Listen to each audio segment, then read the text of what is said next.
love money? I love it. Do you think dressing up pays off?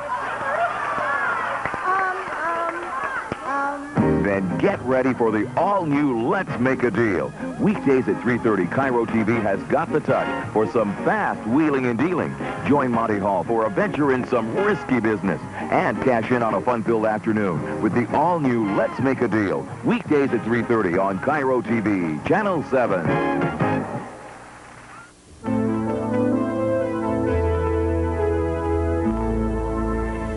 Funding is one of the most important concerns of our educational system. It determines the direction of our educational programs.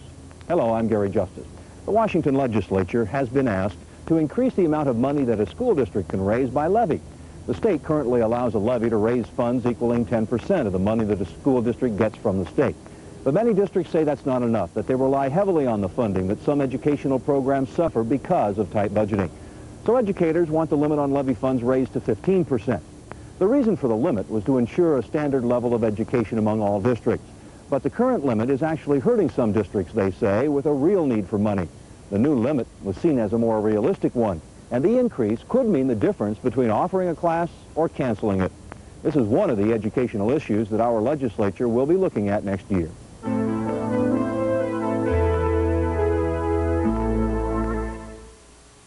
The Sonics take on Phoenix, 6:30 Wednesday.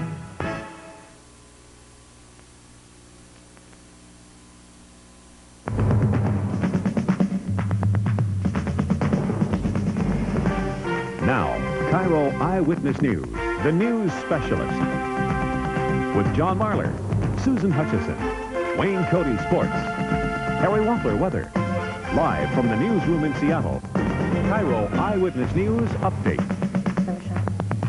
Good evening. A Seattle man pleaded guilty today to a string of assaults and burglaries committed last spring. Testimony in the trial for 28-year-old David Jackson was scheduled to begin this morning, but Jackson changed his plea from innocent to guilty on 5 of the 7 charges against him. One of those charges was first-degree assault against former self-defense instructor Pi Bateman. Bateman's physical wounds have healed, and tonight she spoke with Anita Williamson about what she felt then and how she feels now. 2 weeks out of the hospital, Pi Bateman was writing thank you cards to people who had expressed concern for her after she was almost killed in her home. She came home one afternoon last May and was met by a man carrying a knife.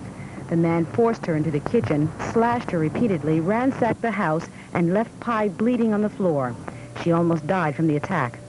8 months later, the big glasses are no longer needed to hide the scars, and Pi credits her karate training for making it possible to eventually disarm her attacker, David Jackson.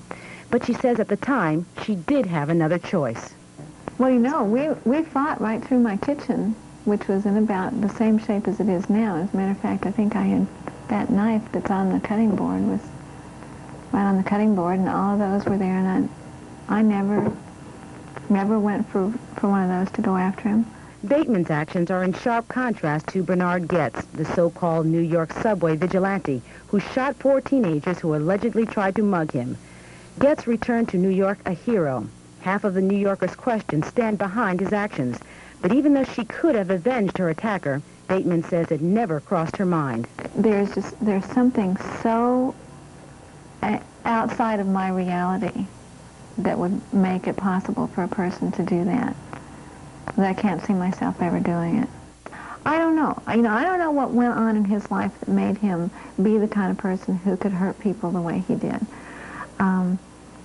Maybe he deserves some compassion. He's not going to get it from me, but he also won't get from me. He won't get my anger from me because he doesn't deserve that either.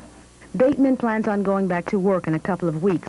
Her only thought about David Jackson is that the longer he's in prison, the better it is for everyone. In Seattle, Anita Williamson, KIRO Eyewitness.